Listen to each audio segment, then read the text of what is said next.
Hi everyone. Um, this paper takes the underarching ideas of Marvel's animated anthology show What If, that explores alternate timelines in the multiverse that shows what could happen if major moments from the films in the Marvel Cinematic Universe happened differently. This paper was also presented at University of Northampton's recent anti-racism conference, so the Centre for the Advancement of Race Equality conference 2024. Um, I take the ideas pushed in What If to somewhat think about what if we interpreted Marvel's fictional African nation of Wakanda and its histories as possible metaphors in what in our world we may align with within a narrow framing of giftedness under the neurodiversity paradigm that we have seen play out in white Western films and TV shows about white scientists and mathematicians, broadly white people that we see represented in STEM, so science, technology, engineering, and maths, and basically reapplying it in a Black context, so to speak. Um, uh, for simplicity, this paper does somewhat conflate autism and giftedness because this paper is also auto-ethnographic based, some semi-based on my own personal experiences. Within that, that is not to say that autism and giftedness are the same, but they are crossovers, and there have been crossovers in my life as well. I bring these debates to offer another conversation of Black autism and otherwise Black people and neurodivergent slash neurodiversity. These two terms are also not the same, but also bring that conversation in media, film, and TV. As I said, this paper is furthermore auto-ethnographic as it draws on the personal to make sense of wider cultural experiences. This paper joins wider work I am doing and have done that really brings debates of privilege and oppression into these hero narratives via disciplines like comic studies, fandom studies, superhero studies, and broadly speaking, the social sciences as well. So sociology, criminology, and also humanities subjects like history too. Um, I have found the world of sci-fi and fantasy helpful in making complex issues more accessible beyond academic language, leading to work that puts comic text ideas like post-colonialism, also Foucault's ideas of the prison, and also Patricia Hill Collins's ideas of matrix of domination as well. The world of Ant-Man and the Wasp allowed me to think my way out of psychiatrist Chester Pierce's term microaggression into a new realm entirely that considers the way microaggressions operate in a realm in of themselves. Part of what I think about as a multiverse of white supremacy. Yet the paper I presented at Northampton's conference followed in that thread of work I've done on the X-Men and neurodiversity, and basically reapplies those mutant metaphors dominant in the X-Men to Marvel's world of Wakanda on screen. The first live-action Black Panther film released in February 2018. It follows the character T'Challa, played by the late Chadwick Boseman, who after his father's death in Captain America Civil War, returns to Wakanda to inherit his throne. Um, uh, So Wakanda is a fictional African nation that was never formally colonized. In the 60s and early 70s, the character first appeared in the Fantastic Four, the Avengers, and also the Daredevil comics. It wasn't until July 1973 that Black Panther got his first starting feature, which was Jungle Action issue 5. The first film introduces T'Challa's sister, Princess Shuri, played by Letitia Wright, whose encyclopedic knowledge of fictional metal vibranium is not unlike many autistics or gifted people that I know, and myself included, who hold what we call special interests, everything from the New York train system to Victorian fashion. I began to think about Princess Shuri much of these ways. Um, Kenyan engineer Toph also um, tweeted that autistic people may think in systems. Riri Williams, introduced in the sequel Wakanda Forever, reflects this as well, within frames of how intelligence is measured through, I guess, how intelligence is measured through whiteness, i.e., in proximity to academic degrees, as an example. Riri fits much of that rubric of giftedness, as does Shuri. Audience meet her when she is central to a global incident that involves Wakanda, the US government, and underwater nation Talokan. She's a student at Massachusetts Institute of Technology, so MIT, and is smarter than all of her professors. Her brain thinks in systems and later builds an Iron Man-esque suit, which takes imagination, creation, or creativity, and the ability to isolate ideas into small bits, backing them into bigger things. I understand that autism and giftedness are not the same, but many of us also have both at the same time, so there is crossover as well. Um, in the Marvel Cinematic Universe, Riri Williams is the legacy of Tony Stark's Iron Man and will be known as Ironheart as per her original comic run from the autumn of 2023. And I think she is getting her own show as well on Disney Plus. Throughout Black and/or African history, there are plenty of examples like this. For example, the Yoruba had built walled cities by the year 1300 and developed extensive trade networks and exchange networks with both their neighbors and those much further north. It is arguable that Stan Lee and Jack Kirby, when they originally wrote the original Black Panther comics or character, took inspiration from the descriptions of pre-colonial African cities and societies that in their era were some of the most impressive in the world. Sociologist Emma Dabiri further writes that the walls of Benin City were reputedly the world's largest earthworks constructed before the mechanical age. New Scientist Fred Pearce points out that the city's wall were at one point 4 times longer than the Great Wall of China. Pearce describes a city that extended for some 16,000 kilometers in a mosaic of more than 500 interconnected settlement boundaries. They covered 6,500 square kilometers and were all dug by the Edo people. Benin City was laid out according to fractal patterning, a design culture which is also strongly evident in African braiding patterns. One of the first cities in the world to have public lighting provided by huge metal lamps fueled by palm oil. Much in that innovation culture between 1865, so the formal end of American slavery, but we know it goes on for longer than that, obviously, and the 1960s, Black American inventors were beginning to present themselves in cases their work wrongly accredited to white people. At school, I was taught that Thomas Edison invented the light bulb, but the carbon filament light bulb was co-invented by Black draftsman Lewis Howard Latimer, sharing the patent with a Joseph Nichols. The 1920s also saw Black Wall Street in Tulsa, Oklahoma, destroyed by white supremacists in 1921. Innovative, systemed thinking, as per what Toph says. Some of these people had to have been some kind of gifted. That's just my hypothesis. I have no data to back this up. These are just basically me floating questions around. To carry out their inventions, many of these creators may have had traits consistent with what today we consider under giftedness. So think about shows like The Big Bang Theory, films like The Imitation Game, and so on. These inventions changed the world, or changed worlds, and included America's first clock, GPS, so global positioning systems, blood banks, home security, traffic lights, electric microphones, color IBM computer monitors, hot comb, gas masks, and many more. These are all the inventions of Black people, particularly Black people in the United States. It was also in 1892 that Sarah Boone was awarded a patent for improvements to the ironing board.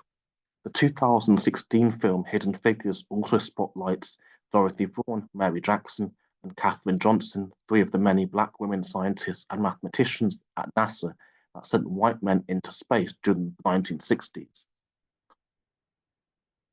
In a UK context, rarely do we think about how the Jamaican sound system is also a Black history of engineering.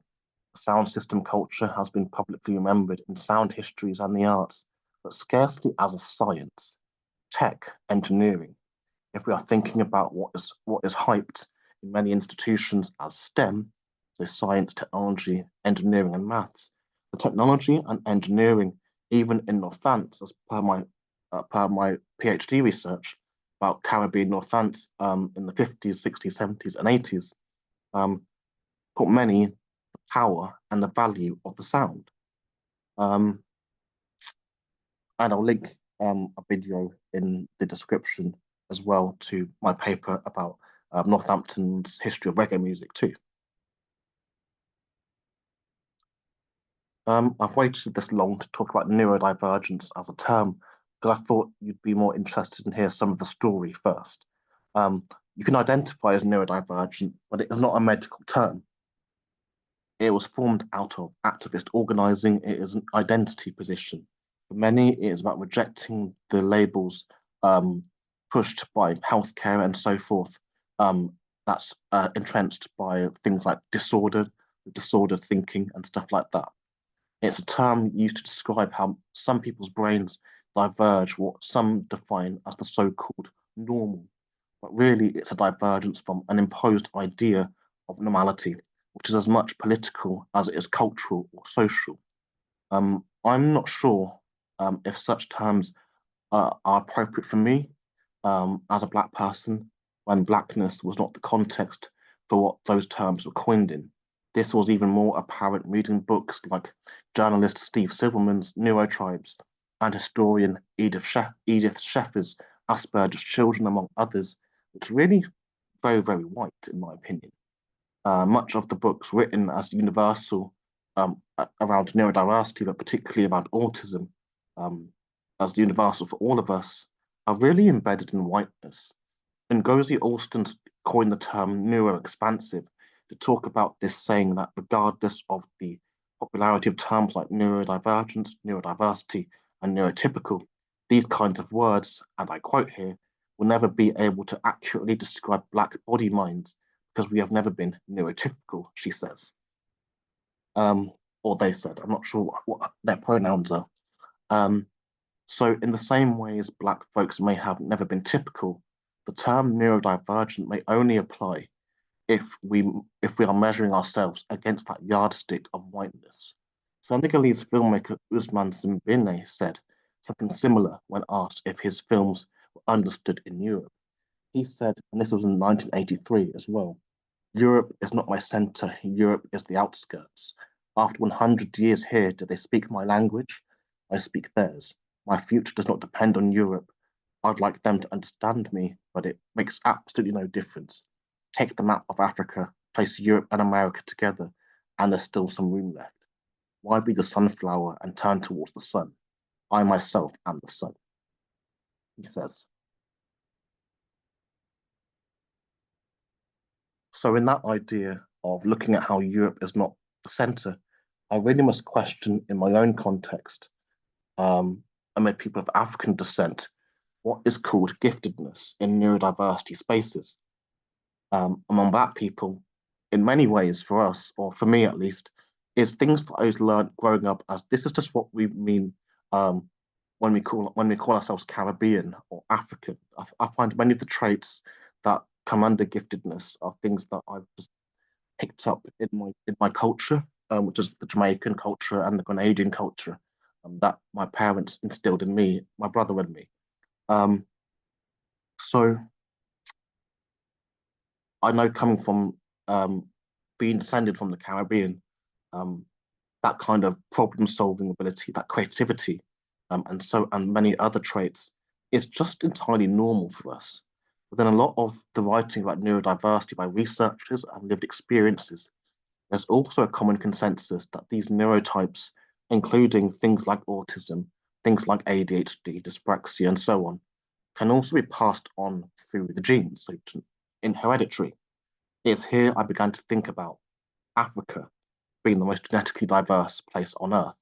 At school, as a child, I was taught how Europeans turned up in Africa and classified us into one category. Although we know humans originate from the continent, anthropologists went there thinking only in terms of skin color. Continent has the most genetic diversity of anywhere on the planet. So in every way that humans vary or are different, you can find the polar opposite ends of that on the continent. Likewise, it is in that logic that in one study, researchers found Black peoples have the highest rates of autism in the UK.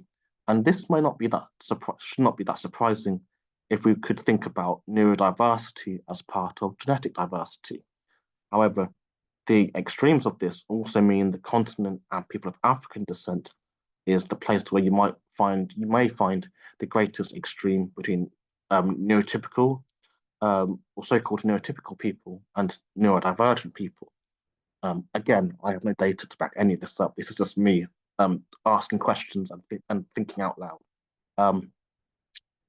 It's here I would consider other genetically determined things like eye color, hair, and height. For example, the height differences on average, between the Watusi people of Rwanda, who can be very, very tall, compared to the African pygmy people of Central Africa, particularly of Congo, who can be very short as well on average. While both countries border each other. So genetic diversity over skin color.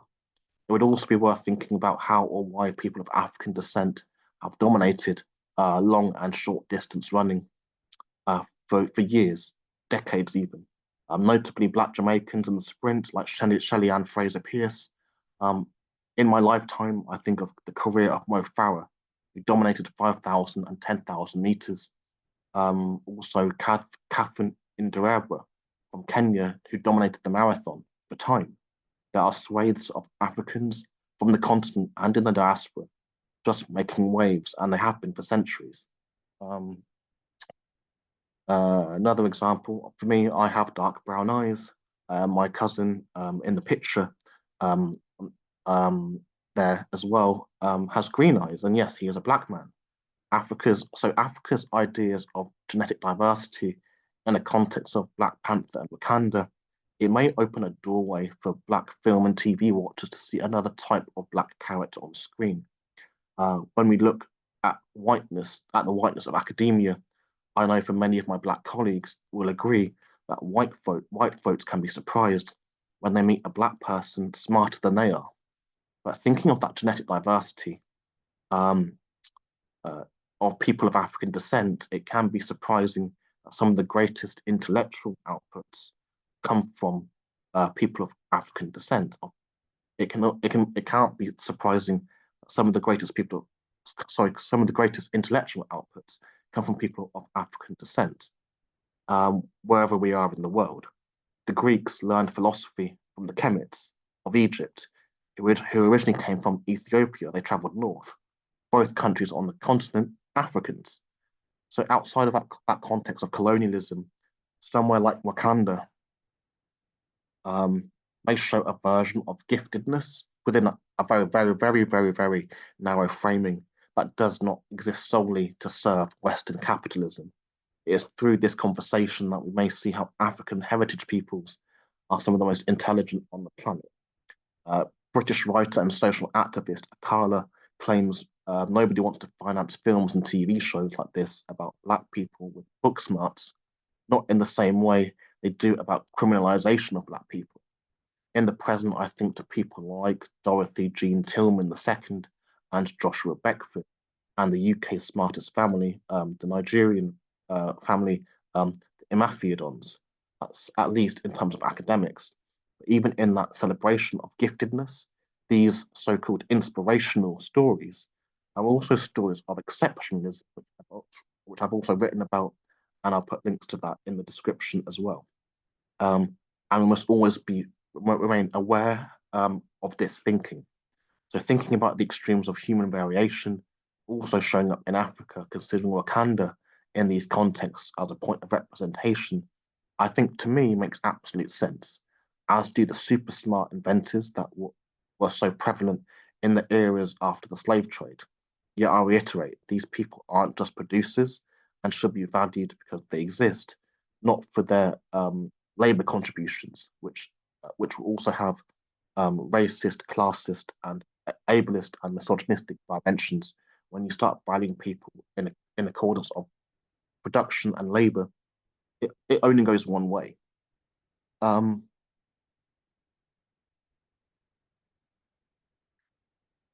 to